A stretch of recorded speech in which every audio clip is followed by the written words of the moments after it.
America, बरतानिया, यूरोपीय union और उनके इत्तेहादियों ने इसराइल और हिजबुल्लाह के दरमियान जारी कशीदगी को कम करने के लिए लबनान में 21 रोज़ा आर्जी जंगबंदी का मुतालबा किया है।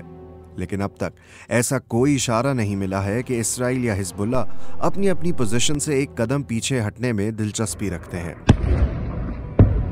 इसराइली फौज के चीफ ऑफ स्टाफ का कहना है कि लबनान पर इसराइल के ताज़ा फ़िज़ाई हमले ज़मीनी फौज के मुमकिना दाखिले की तैयारी के लिए हैं। अक़वाम मुत्तहिदा का कहना है कि पीर से अब तक लबनान में 90,000 से ज़ायद अफराद बेघर हो चुके हैं। तमाम फरीकैन से मेरी अपील है कि आइए हम एक वाज़े अंदाज में कहें कि कत्लो गारत बंद करो, इश्तियाल अंगेज़ी, बयानबाजी और धमकियों को कम करो। बड़े पैमाने पर जंग से हर कीमत पर गुरेज किया जाना चाहिए।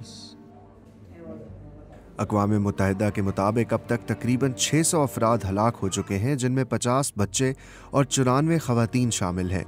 लबनान की वजारत सेहत के मुताबिक गुज़िश्ता रोज़ लबनान पर इसराइली हमलों में कम अज़ कम 70 अफराद हलाक और सैकड़ों ज़ख्मी हुए हैं। इसराइली फ़ौज का कहना है कि उनकी जानिब से हिजबुल्लाह की सलाहियतों को कम करने और दहशतगर्दी के लिए इस्तेमाल होने वाले इंफ्रास्ट्रक्चर को ख़त्म करने के लिए कार्रवाइयाँ जारी हैं, जबकि हिजबुल्लाह का कहना है कि इसराइल पर उसके हमले उस वक्त तक जारी रहेंगे जब तक गज़ा में जंग बंदी नहीं हो जाती। गुज़िश्ता तकरीबन 1 साल से उनका यही मौक़िफ़ रहा है।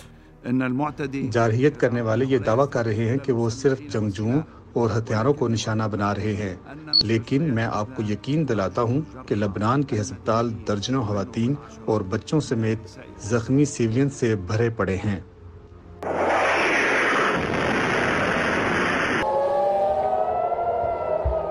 इसराइली फ़ौज की लबनान में शदीद बमबारी जारी है और ऐसे हालात पर निगाह रखने वाली तंजीमों का कहना है कि अहदाफ को निशाना बनाने और अमवात के एतबार से ये जदीद तारीख की इंतहाई शदीद मुहिमात में से एक है।